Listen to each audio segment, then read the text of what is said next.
again, everybody. It's a little bit cool today. It's like 38 right now. And I just couldn't wait to get out here and play around with the old Hawk.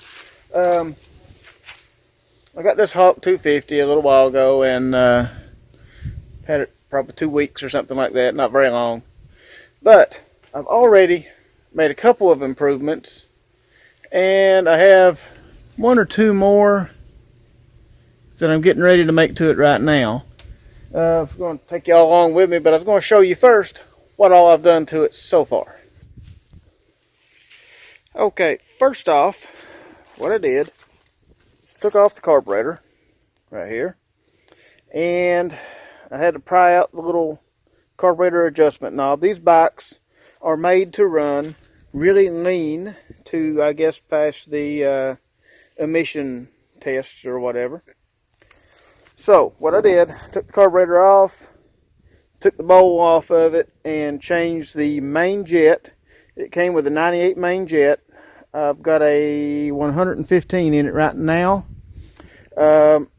After a couple more modifications, I may put a 120 if it can take it. But right now it runs good on what I've got. I also had to adjust, it's right under here. It's hard to get to with the carburetor on there, so you basically have to adjust it, stick it back on there and try it. But the mixture screw, it's right up in here. And I had to adjust that 2 turns out in order for it to run right on lower speeds. And it does good now. Example here.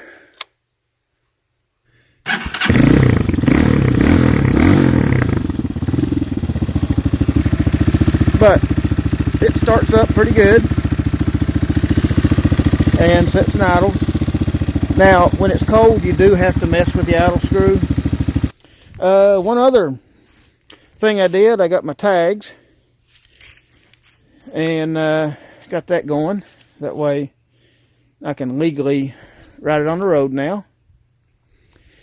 I'll put some links to where I got stuff like this, but I put these on to try to keep that from happening again. I can at least save my brake and my fingers. One on each side, of course. They're bark busters, but these are the cheaper versions of it, but they seem like they work. A couple more things I'm going to do to it today. I got a 17 tooth front sprocket, which has to go in there, right in here. And I have an alarm that I'm going to put on it. Probably under the seat, or I don't know, I'll put it somewhere. I got the alarm so that maybe the bike won't walk off without me. And one more thing that I did, there is a baffle that goes in here. It's a little pipe that sticks out, a real small pipe. And you take these 3 screws out, take this off, and the whole thing just comes out. I have my GoPro, well, it's not really a GoPro, but it action camera, I'll call it, on my helmet. So what I was going to do is try to record, if I can, this speedometer. Yeah, the top speed of this, I don't know yet, because I'm not going to run it up to top speed with it not broken in yet, because that's kind of rough on the engine. And once it gets broken in, we'll do a real top speed wide open test. But until then, I'll get it up to a pretty good RPM, what I feel comfortable with, and we'll check the speed at least through the first few gears anyway. And we'll just go from there.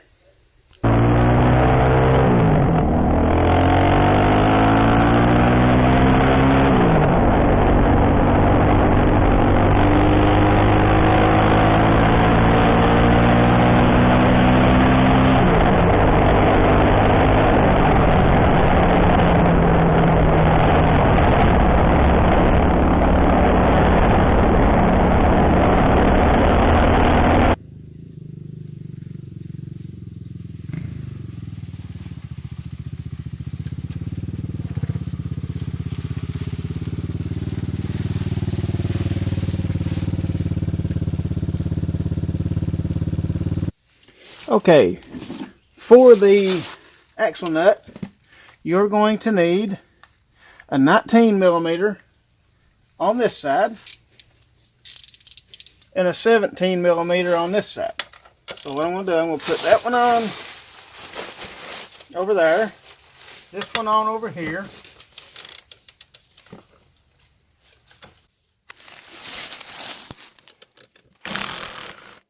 Now we need to loosen these up. These bolts are 14s, so let's loosen it up.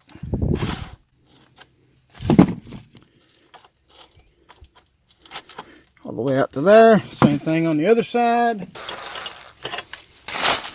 Just like that. So we should be able to kick it forward. There it is. You can see there's a lot of slop in the chain now. This multi-tool screwdriver has an 8mm on it, so holy cow, that was tight for an 8mm.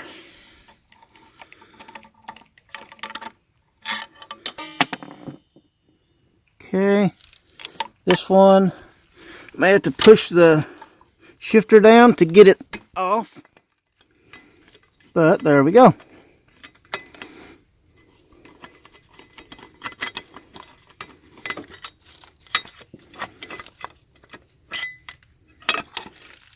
And there is our sprocket. Oh yeah, a little trick, if you got the back wheel off the ground or anything like that, and you want to get these loosened up without this shaft moving, put it in first gear, which I already did anyway to get this screw out.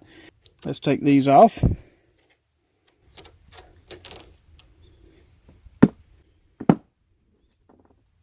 Then this should turn a little bit and and come off. Now the sprocket itself should come off just like that. Stock 15 tooth. Here is the 17 tooth. You can see there's a pretty good difference. Well, 2 teeth worth. The chain off the back sprocket to make it line up. There we go. Pretty good and tight. And roll it backwards.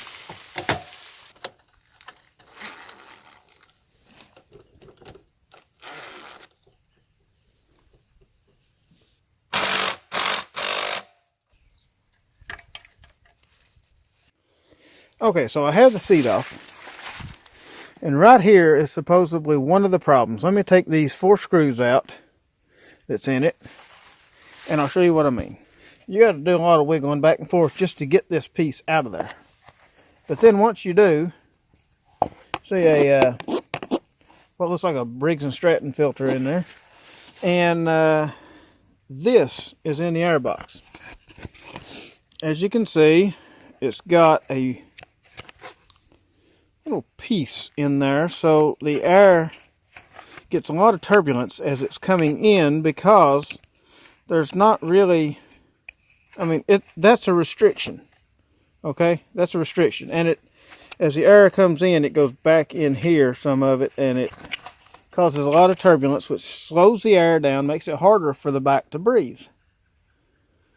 I think they do this because when they put the lean running jets in it, this chokes the air down so that it kind of matches with the lean jet. And we don't really want that. So, let's see what we can do to remedy that little problem.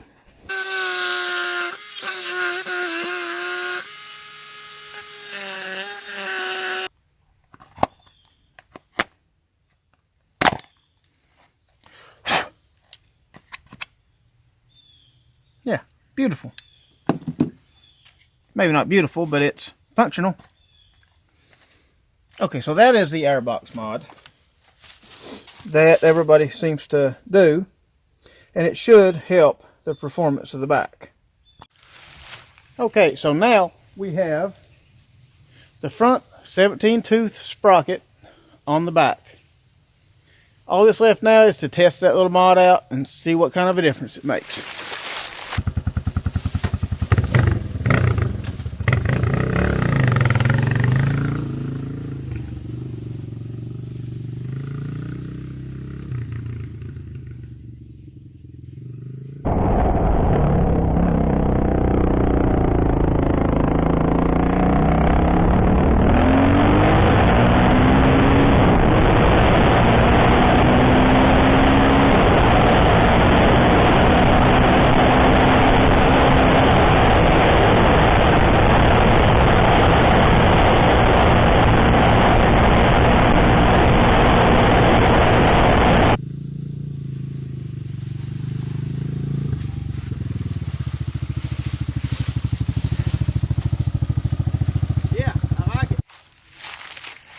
Okay, well, I'm up here at the little water generator.